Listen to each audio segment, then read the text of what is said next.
Kakampi ng bayan. Kasangga ng masa. Kapanalig ng batas at hustisya. Attorney Danny Con. Abogado de Campanilla. Magandang gabi po sa lahat. Narito tayo ngayon sa isa na namang episode ng paborito nyong programa. Paborito ninyo? Oo nga. Paborito ko? Paborito ko rin. Paborito mo? Oo. Diba? Ang paborito nating lahat, ang Attorney Danny Con, Abogado de Campanilla. At ako po naman ay si Attorney Gabby Concepcion, the attorney, not the artista. Kilala ka ng lahat. Representing Maring Yao. Yes, okay. Diba? At ngayong gabi, meron din po tayong espesyal na bisita. Hindi lang po ang espesyal today. Meron din tayong espesyal na bisita. Pansamantalang humahalili sa kay Attorney Danny Con. At isa ring abogado ng bayan. Walang iba kundi si Attorney PG Parental Guidance, Galang. Hello po. Ako ulit, di ba? Oo, bumati ka naman sa lahat ng ating mga... Yeah, hello po sa nanonood. ako ulit. Siguro ilang linggo na pa akong nandito. Siguro, Parang nagsisisi ka ba? hindi naman, no regrets, no regrets. No Never. regrets. Oo. Maraming salamat. So, I'm greeting the viewers of TVUP sa YouTube Live, Facebook Live, at sa Signal Channel 101. Oo. So, okay ka naman dito, ha? Parang nasanay ka na. At home na ako dito. Parang sobra ka na ngang at Oo, home. may unan na ako at kumot dun sa tabi. Kung ako si Attorney Danny Con, medyo kakabahan na ako kasi Oo. parang, nag-adjust na ng mabuti si Kailangan Attorney na akong PG dito. i-eject. Oo. Magpaso na siya. Sabi ni Attorney Danny Con, huwag kang mag-alala, may eject button ang silya na yan. Dito nga, nakakapa ko nga.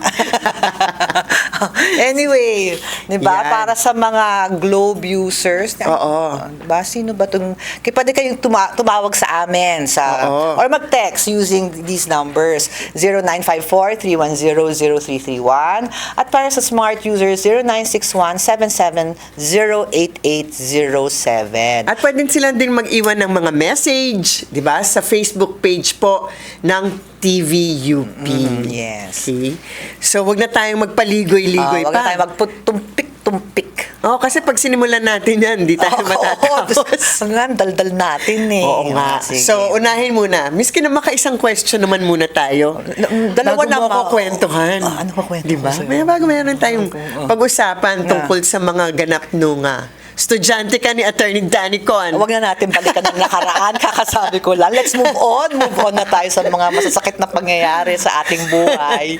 Hindi naman. I'm sure may masaya ding moments. Madami yan. ako natutunan kay Very Professor. strict yang si Ay, Attorney oo. Danny Con. Nasasabihan ako nun na napupulutin kita sa pansitan. Miss Galang. Ganon. Oo, pag hindi mo nasagot ang Ay, pero ngayon, tingnan nyo. Abogada din ng bayan ang nangyari. Thank you kay Attorney Danny Con. O yan, ngayon naman ay sagutin muna natin. Baka malimutan natin na merong mga nag-aantay sa atin.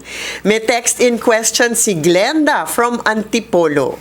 Sabi ni Glenda, grabe po talaga ngayon ang hirap na lumaban ng patas. Naku. Si Attorney PG ang sasagot sa'yo niyan. For the Oo. underdog. Oo nga. Para bang wala ng hustisya para sa maliliit na seller at rider. Ang platform, napakalaki po ng kaltas sa bawat benta. Parang kami na lang ang nagtatrabaho, pero sila ang kumikita. Tapos itong delivery app, sabi sa app, 20% daw ang kaltas, pero 25% pala ang kinukuha. Ano nangyari? Para kaming ginagatasan, hindi na pinapahalagahan. Wala na ba talagang laban ng mga tulad namin? Wala na bang paraan para mapanagot ang ganitong klase mga abusado? Pwede ba silang kasuhan? Ano na lang ba ang magagawa ng mga sellers at riders na nagsusumikap pero parang inaabuso? Oo. Actually, yung mga sellers and riders, yung malaking tulong sila sa atin nung pandemic, di ba? Oo, kaya naman talagang naging active yung malaki ang utang na loob yung ng business lipunan na sa yan, kanila. di ba? Oo. Nung dati Everything. From online banking, dati ang mga tao, naku, ayaw mag-online banking. Kasi, di ba, very distrustful. Pero nung pandemic, lahat ng yan, lahat ng delivery. Tayong mga Gen X, Gen X tayo ha, walang aangal. Tayong mga Gen X, yung mga medyo averse sa technology, walang choice. Walang choice. Pandemic, kailangang matuto. Pero yun na nga, marami ngayon nagko-complain nga kasi parang kawawa naman ang mga riders. Actually, nabigay na sa amin itong problema ito beforehand. So, meron kasi ngayong, dahil nga sa nangyaring, nang lumaganap yung ganyang arrangement na may mga riders at saka yung mga apps, nagkaroon ng, actually, labor advisory na ang DOLE about that na about the riders and the apps, kung paano mag-govern o yung ma-regulate yung kanilang relationship kasi empleyado ba sila or contractor kasi they own, most of them they own their Their motorcycles. Yes, so are they independent contractors or are they employees? So yung labor advisory na yun ng DOLE, I think ng 2021.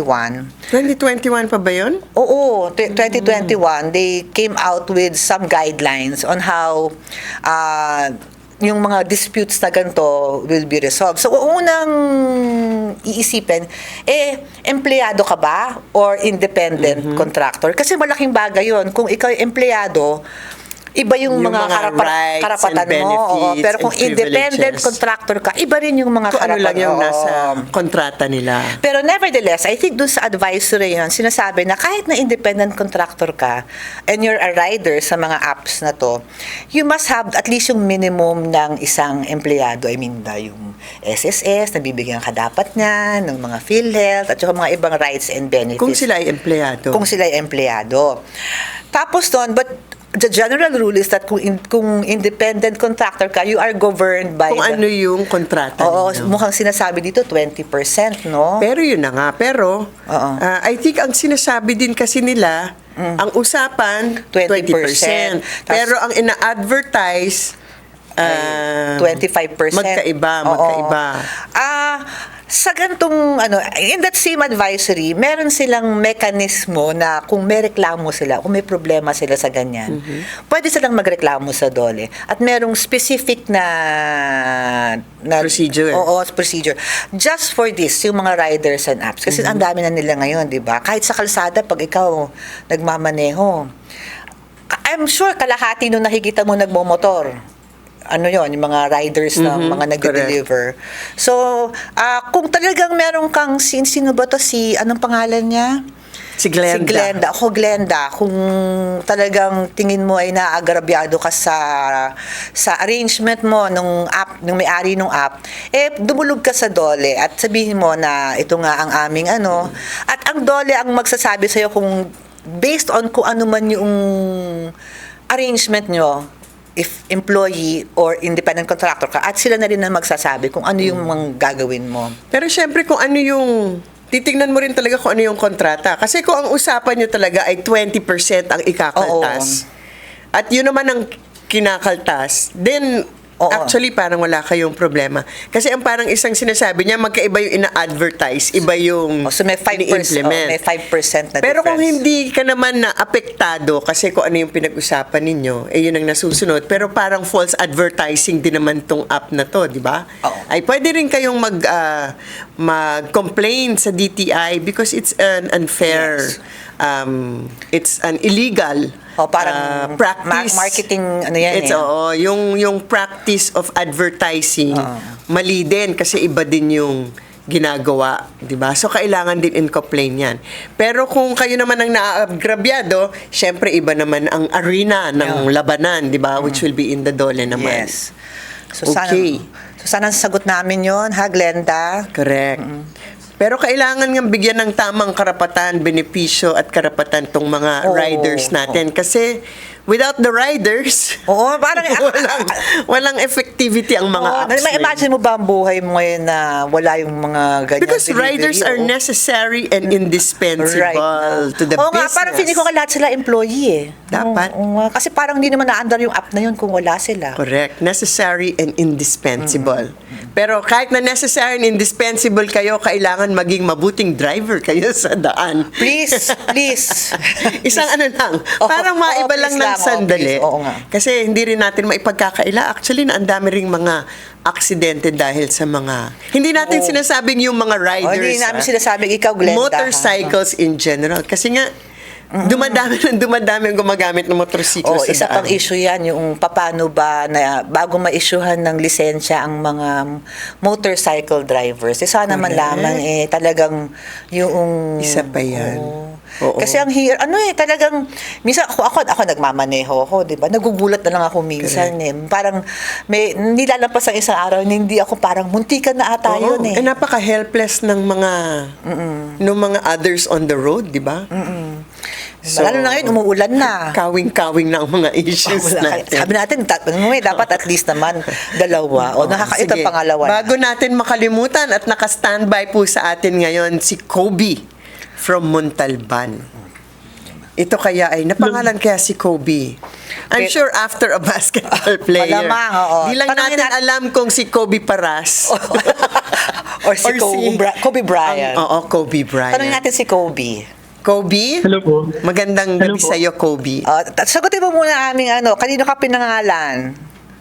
Kay Beyonce po. Kay Beyonce? Nagulat ako doon. Kay Beyonce? Paano nangyari kay Beyonce? Anong connection ni Kobe kay Beyonce? Wala, niloloko tayo. Nagpapatawa si Kobe. Oo Kobe nga. Ay, talaga, sorry ha? naman. Alam mo naman kami, sineseryoso namin ng lahat ng Kobe si sinasabi ng Beyonce, aming mga rap. caller. Kasi may B Beyonce. Ikaw talaga, Kobe, ah. Goodbye, Kobe. Sige, next caller, please. Okay, Hindi, joke lang, game Kobe. oo. Anong maitutulong namin sa iyo, Kobe? Hello po, attorneys. Hello po. Anong So, ayun po. anong problema natin, Kobe? Tungkol po sa street parking. Parking. Ako. So, po, nangyari, nag-report po ako dito sa Montalban about street parking. Then, tumawag po ako sa 8888. Pero nagpakilala po ako. Tapos, may pumunta pong mga task force dito sa amin at winarningan sila. Tapos, the following day po, pinatawag po kami lahat sa barangay, pati yung mga may-ari ng kotse na nareklamo ko. So, yung, naman po, okay naman po yung nangyari. Nagkaroon naman po kami ng kasunduan. Tapos, Ano yung- ang naging resolution. Teka muna, ano bang nangyari? Ano yung kino-complain mo? Street Pumarada parking. sila sa Maraga po sila. Sa tapat ko po, pati po sa... tapat ng bahay mo. Naharangan ng gate Opo. nyo. Hindi ka makalabas. Yes po, tama. Naharangan. Tapos Nako. ang naging resolution po namin sa barangay is magiging one-side party na. Tapos ang sabi ko po sa presidente ng homeowners is once na mangyari po uli yun, i-report po uli sa 8888. Once na di masunod. Tapos ang sagot sa akin ng homeowners is kahit kanino daw po akong tanggapan tumawag, sila daw po ang masusunod kung ipapato yung mga sasakyan na naka-illegal parking. Tama po kaya yung ganun? Kung sino raw ang may karapatang magpato. Kasi ang sinasabi mo, Kobe, is that kunyari kung gawin ulit nung kapitbahay mo na mag-park sa tapat nyo, kahit na may usapan na kayo na wag siyang magpa-park sa gate nyo, sa tapat ng gate mo. Opo. Pero ito lang ito lang yung unang gusto kong sabihin. Ang malinaw na bawal ay yung merong papark sa labas ng gate ninyo. Hindi sa labas ng fence, hindi sa labas ng bakod. Oo. Sa labas ng gate ninyo na hindi kayo makalabas, yon definitely bawal yon. You have the right to have it towed. Actually. Correct, kayo. Pero, yung iba kasi ayaw nila na nagpa-park sa harap ng bahay nila. Kahit na hindi sa harap ng gate. Yun, sa palagay ko, pwedeng pumarada sa harap ng bahay ninyo basta hindi mahaharangan ang gate. Oo. Yung pagpasok at paglabas. Pero public yung, di ba? Oo. For Hindi yung example, pag-aari, yung space sa harap ng bahay ninyo. That's public property. Ay, ibig sabihin, for example, ito yung gate mo, Kobe, Yes. kung across the street siya, Pero pero sa harap ng bahay, pero hindi gate. pwede yun sa harap. Pwedeng Basta wag lang sa pumarada. gate. Basta At yung Homeowners Association, kung meron, pwede silang gumawa ng rules and regulations tungkol sa maayos na parking system sa loob ng Mukhang nasa village siya, no? Kasi yung Oo, kasi may homeowners. Association. Pwede silang maggumawa ng rules and regulations. Pero, kung sa palagay mo ay agrabyado ka Pa rin. dun sa ginawang rules, I think sino ang merong jurisdiction sa mga homeowners? DSUD. Department of Human Settlement and Urban Development. Pag may mga subdivisions. Oh, yun. DSUD. Kasi dati HLURB. Wala na siya. Wala na. Lahat yun napunta na sa DSUD. Yun. Actually, natawag ko sa kanya DSUD. DHSUD. Na lahat sila nagkumpul-kumpul na. Kasi ate, ang HLURB, ahensya lang yan. Mga Correct. separate ahensya. Tapos naisipan na ng gobyerno, which ako tama lang naman na gumawa na ng talagang yung department mismo. Kasi lumalaki ang urbanidad dito sa So sila ang merong Pilipinas. jurisdiction Yes, sa sa mga mga subdivisions. homeowners association. Pumunta ka sa DSUD kung feeling mo agarbyado ka pa rin, Kobe. Okay po. Maraming salamat.